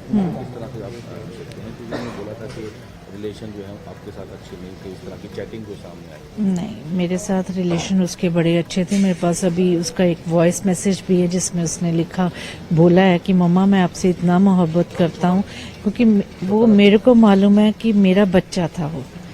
मैंने किसी से क्लैरिफिकेशन ही लेनी कि मेरा और उसका क्या था, ठीक है ना, बच्चा तो मेरा गया है, ठीक है, बस मैं इतना ही कहना चाहूँगी। तो उस तरह के जो इल्जाम लगे हैं, आप किस तरह की और मांग करते हैं पुलिस से? हालांकि पूरी प्रशासन पूरा साथ दे वहाँ का, और मेरे को पूरी इन्वेस्टिगेशन हो, क्योंकि मेरे को टनीशा ने ये भी बताया था कि शिजान ड्रग्स लेता है, तो अगर वो लेता है तो उसकी रिपोर्ट्स मेरे को दिखाई जाएं सब, क्योंकि ऐसे छोड़ने वाली तो मैं भी नहीं हूँ उसको।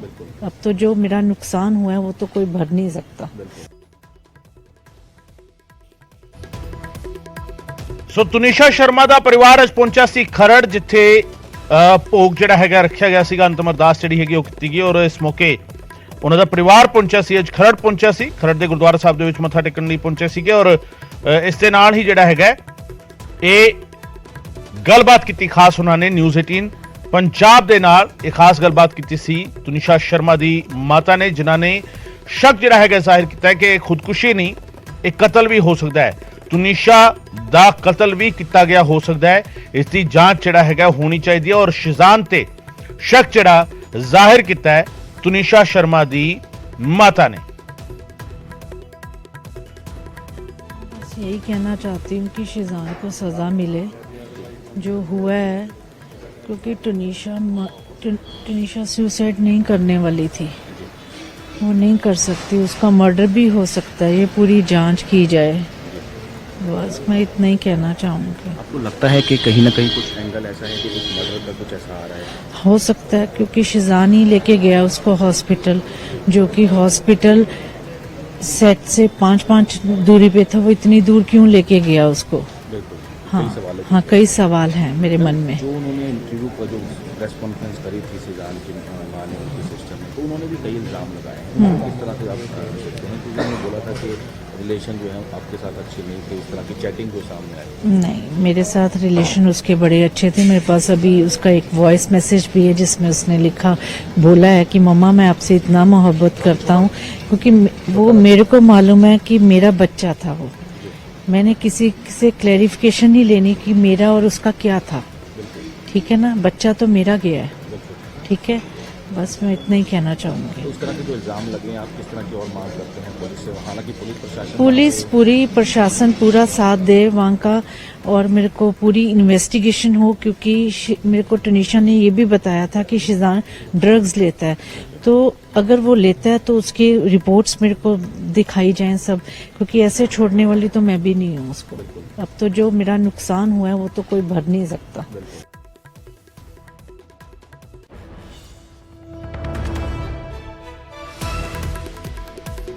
ਸੋ ਖਰੜ ਦੇ ਗੁਰਦੁਆਰਾ ਸਾਹਿਬ ਤੁनिशा ਸ਼ਰਮਾ ਦਾ ਪਰਿਵਾਰ ਪਹੁੰਚਿਆ ਸੀਗਾ ਉਹਨਾਂ ਦੇ ਭੋਗ ਦੇ ਵਿੱਚ ਸ਼ਾਮਿਲ ਹੋਣ ਦੇ ਲਈ, ਔਰ ਇਸ ਮੌਕੇ ਤੁनिशा ਸ਼ਰਮਾ ਦੀ ਮਾਤਾ ਨੇ ਸ਼ੱਕ ਜ਼ਾਹਿਰ ਕੀਤਾ ਹੈ ਕਿ ਤੁनिशा ਸ਼ਰਮਾ ਦੀ ਖੁਦਕੁਸ਼ੀ ਮਾਮਲਾ ਜਿਹੜਾ ਹੈਗਾ ਇਹ ਕਤਲ ਦਾ ਮਾਮਲਾ ਵੀ ਹੋ ਸਕਦਾ ਹੈ, ਔਰ ਉੱਥੇ ਦੀ ਪੁਲਿਸ ਜਿਹੜੀ ਹੈਗੀ ਉਹ ਸਹਿਯੋਗ ਕਰੇ। शिजान ਤੇ ਸ਼ੱਕ ਜਿਹੜਾ ਹੈਗਾ ਉਹ ਜ਼ਾਹਿਰ ਕੀਤਾ ਹੈ।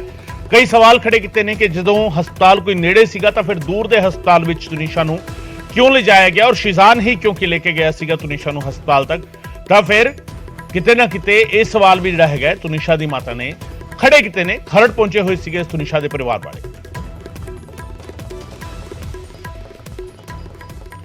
ਉਧਰ ਰੇਲਵੇ ਵਿਭਾਗ ਨੇ ਸੋਨੂ ਸੂਦ ਨੂੰ ਨਸੀਹਤ ਦਿੱਤੀ ਹੈ। ਰੇਲਵੇ ਦੇ ਵਿੱਚ ਸਫ਼ਰ ਕਰਨ ਨੂੰ ਲੈ ਕੇ ਨਸੀਹਤ ਦਿੱਤੀ ਗਈ ਹੈ। ਤੁਹਾਨੂੰ ਦੱਸਦੀਏ ਟ੍ਰੇਨ ਦੇ ਦਰਵਾਜ਼ੇ ਵਿੱਚ ਬਹਿ ਕੇ ਸਫ਼ਰ ਕਰਨ ਤੋਂ ਸੋਨੂ ਨੂੰ ਵਰਜਿਆ ਗਿਆ।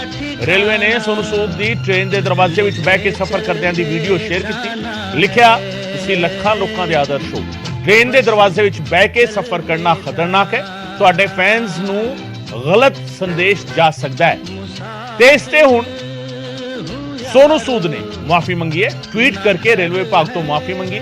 दरअसल सोनू सूद ने कुछ दिन पहला ही ट्रेन के दरवाजे विच बह के सफर करदियां दी एक वीडियो सोशल मीडिया ते शेयर की सी ते हुण जिहड़ा हैगा सोनू सूद ने उससे माफी मंगी है। तुहानूं दसदे हैं कि उत्तरी रेलवे विभाग ने ट्वीट की कीता है। नॉर्दर्न रेलवे का यह ट्वीट हैगा, प्यारे सोनू सूद, देश ते दुनिया के लखां लोकां दे लई तुसीं एक आदर्श हो। ट्रेन के दरवाजे ते बह के सफर करना बहुत खतरनाक है। इस तरह की वीडियो के नाल तुहाडे प्रशंसकां नूं गलत संदेश जा सकता है। कृपा अजिहा ना करो, सुखी ते सुरक्षित यात्रा का आनंद माणो। सोनू सूद ने लिखा, ट्वीट किया, मुआफी चाहना हाँ, बस इदा ही बैठ गया सीगा देखण के महसूस करते होणगे ਉਹ ਲੱਖਾਂ ਗਰੀਬ ਜਿਨ੍ਹਾਂ ਦੀ ਜ਼ਿੰਦਗੀ ਅਜੇ ਵੀ ਟ੍ਰੇਨ ਦੇ ਦਰਵਾਜ਼ੇ ਤੇ ਗੁਜ਼ਰਦੀ ਹੈ। ਧੰਨਵਾਦ ਇਸ ਸੰਦੇਸ਼ ਦੇ ਲਈ ਤੇ ਦੇਸ਼ ਦੀ ਰੇਲ ਵਿਵਸਥਾ ਬਿਹਤਰ ਕਰਨ ਦੇ ਲਈ। मुसाफिर हूँ यारो, ना घर है ना ठिकाना, मुझे चलते जाना है, बस चलते जाना। मुसाफिर हूँ यारो, ना घर है ना ठिकाना, मुझे चलते जाना है, बस चलते जाना। मुसाफिर हूँ यारो, ना घर है ना ठिकाना, मुझे चलते जाना है,